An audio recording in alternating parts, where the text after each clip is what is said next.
Welcome to the deep dive.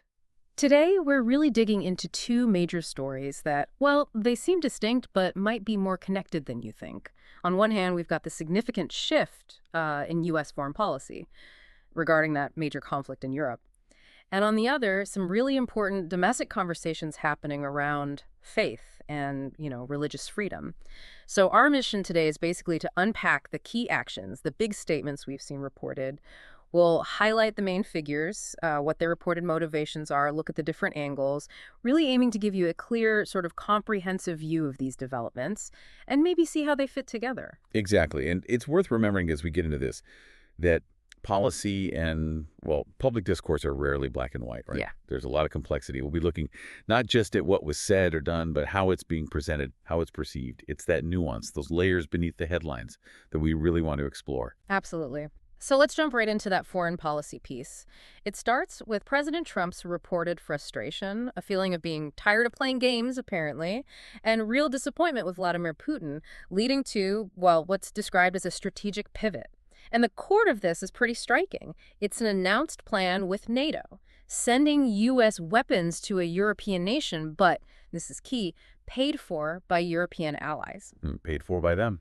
It's described as a very big deal. We're talking billions of dollars worth of military equipment here, purchased from the U.S. Billions. That's significant. And it's not just, a token gesture. The reports say it goes beyond just Patriot missile systems. We're talking missiles, ammunition, a full battery of weapons. A full battery. Yeah. So comprehensive support. Right. And NATO's Secretary General, Mark Rutte, seems to have played a crucial role in brokering this deal between the U.S. and these European nations. And the list of allies is quite something. Germany is mentioned, reportedly contributing massively, plus Finland, Denmark, Sweden, Norway, the UK, Netherlands, Canada. That's a broad coalition stepping up financially. It really is. And apparently much of this weaponry is expected almost immediately. Okay, so what's the thinking behind this? The stated motivation. Well, the report suggests it's about pushing Moscow towards peace. There's this palpable frustration mentioned, stemming from multiple phone calls with Putin, calls that were then followed by missile launches into cities. Right, so the feeling was... The feeling was that talk doesn't mean anything. Yeah. That a different approach was needed. Maybe a shift from, personal diplomacy to something harder. More transactional. Exactly. Which leads into what Brad Bowman observed. He's with the Foundation for Defense of Democracies. He said, essentially, Trump is discovering the truth about Putin. Meaning, Bowman's view is that Putin is all talk, that he'll keep the war going until his own calculation, his cost-benefit analysis, changes. And Bowman suggests that change comes through things like tariffs, secondary sanctions, and crucially, supplying weapons for defense. So hitting him where it hurts, economically and militarily? That seems to be the strategy articulated there. Yeah. That for figures like Putin, maybe traditional diplomacy just isn't enough. Only direct pressure works. And we've heard from Ukraine's President Vladimir Zelensky. He thanked the U.S. for the support. He also noted, grimly, that it's been the deadliest month yet for civilians, with missile strikes really increasing. A stark reminder of the human cost. Absolutely. And the pressure isn't just military. There's this economic ultimatum, too. President Trump apparently told Putin, negotiate a ceasefire within 50 days or face secondary tariffs. The secondary tariffs, how would those work? At 100%, according to the reports, on countries that continue doing business with Russia. So if a nation keeps up significant trade with Russia, its own exports to the U.S. could get hit with this huge 100% tariff. Wow. That's a really big economic stick. It really underscores the exasperation you mentioned earlier, that reported feeling of, the egg is on his face if he's fooled again. Right. He doesn't want to be fooled twice. And it connects to the language used, too, describing Putin as a killer, an assassin, but also a tough guy. Tough talk for a tough situation. Yes, the idea being you have to deal with him toughly. But interestingly, even with all this tough talk, these strong measures, there's still a reported hope that Putin will come to the table, that a peace deal can be brokered. So it's pressure, but with an off-ramp, potentially. Potentially.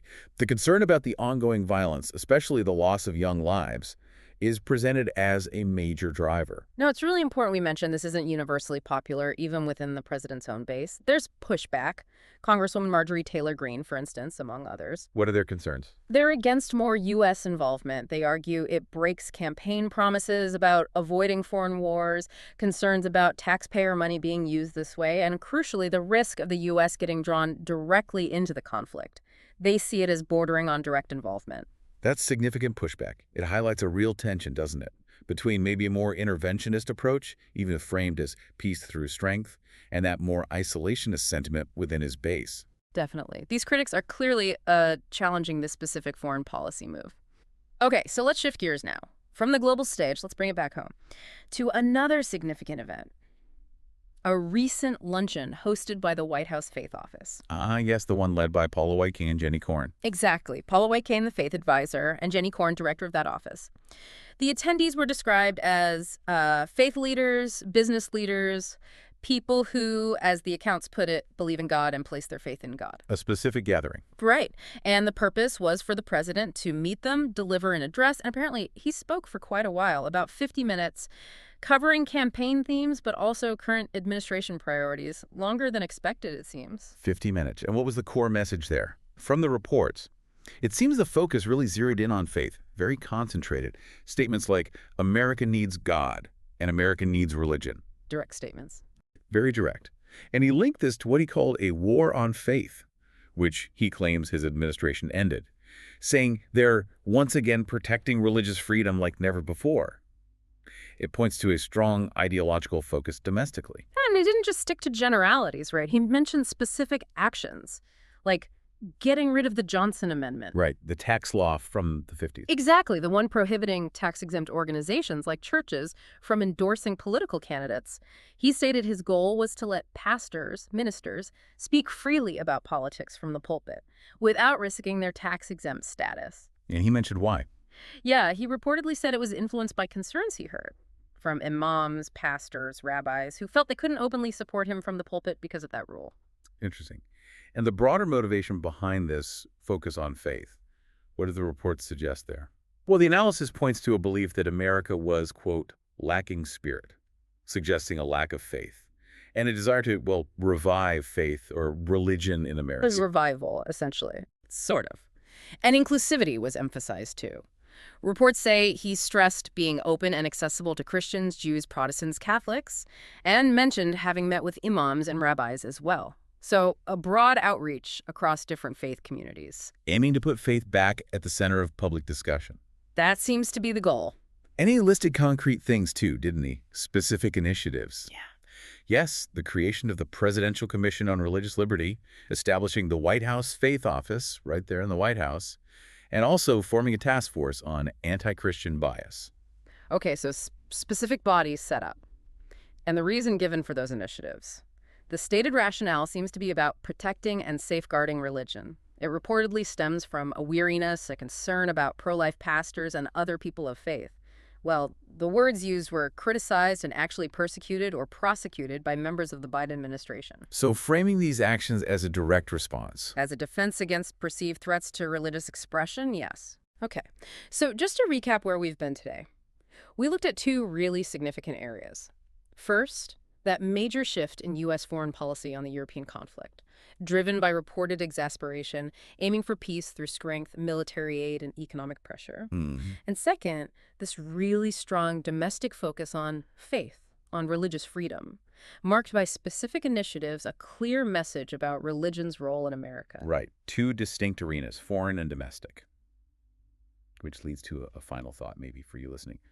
How do these two sets of actions, these declarations, one dealing with war and diplomacy, the other with faith and domestic policy, how might they reflect a broader philosophy, a consistent set of priorities for this administration? That's a great question. What does tracing these threads reveal about that interplay between, foreign policy, domestic issues, and the underlying beliefs shaping both? Definitely something to think about. Thank you for joining us on this deep dive today. We hope this helps you navigate these complex topics, and we encourage you to keep exploring them. Welcome.